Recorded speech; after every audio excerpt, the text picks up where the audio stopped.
అదరగొట్టే కారం రంగు రుచి ఆచి కారం పొడి. ఫిరాయింపు ఆరోపణలు ఎదుర్కొంటున్న ఎమ్మెల్యేలపై వారాల్లో నిర్ణయం తీసుకోవాలని సుప్రీంకోర్టు స్పీకర్ గడ్డం ప్రసాద్ను ఆదేశించింది. ఇదే చివరి ఛాన్స్ అని పేర్కొంటూ తగు చర్యలు తీసుకోని పక్షంలో జోక్యం చేసుకోవాల్సి ఉంటుందని వ్యాఖ్యానించింది.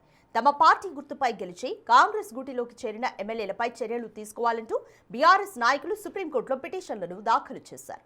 ప్రస్తుతం దీనిపై జడ్జీలు justice Sanjay Karol, justice Augustine జార్జర్లతో పాటు ధర్మాసనం విచారణ జరిపిస్తోంది. అయితే కేసు మరోసారి ధర్మాసనం ముందుకు రాక ఫిరాయింపు ఆరోపణలు ఎదుర్కొంటున్న ఎమ్మెల్యేలు కడియం శ్రీహరి, దానం నాగేందర్, సంజయ్లపై 2 వారాల్లో నిర్ణయం తీసుకోవాలని స్పీకర్కు ఆదేశాలు జారీ చేసింది.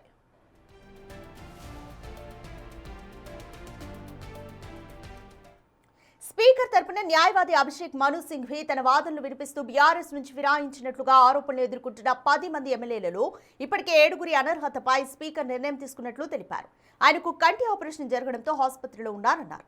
కొత్త అసెంబ్లీ సెక్రటరీ జనరల్ వచ్చినందుకు మిగతా 3 ఎమ్మెల్యేలకు సంబంధించిన ప్రక్రియను పూర్తి చేయడంలో ఆలస్యమైందని తెలిపారు.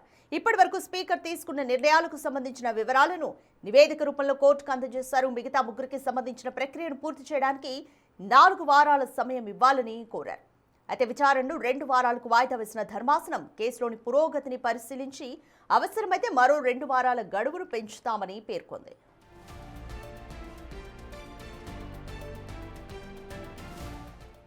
ఎమ్మెల్యేల అనర్హతకు సంబంధించి గత ఏడాది కాలంగా చెప్పిందే చెబుతున్నారని బీఆర్ఎస్ తరపు న్యాయవాది కోర్టు దృష్టికి తీసుకొచ్చారు. గతంలోనే 3 నెలల్లో ఫిరాయింపు ఆరోపణలు ఎదుర్కొంటున్న వారిపై నిర్ణయం తీసుకోవాలని సుప్రీంకోర్టు ఆదేశించినా పట్టించుకోలేదని చెప్పారు. ఇరు పక్షాల వాదనలు విన్న ధర్మాసనం తదుపరి విచారణను 2 వారాలకు వాయిదా వేసింది.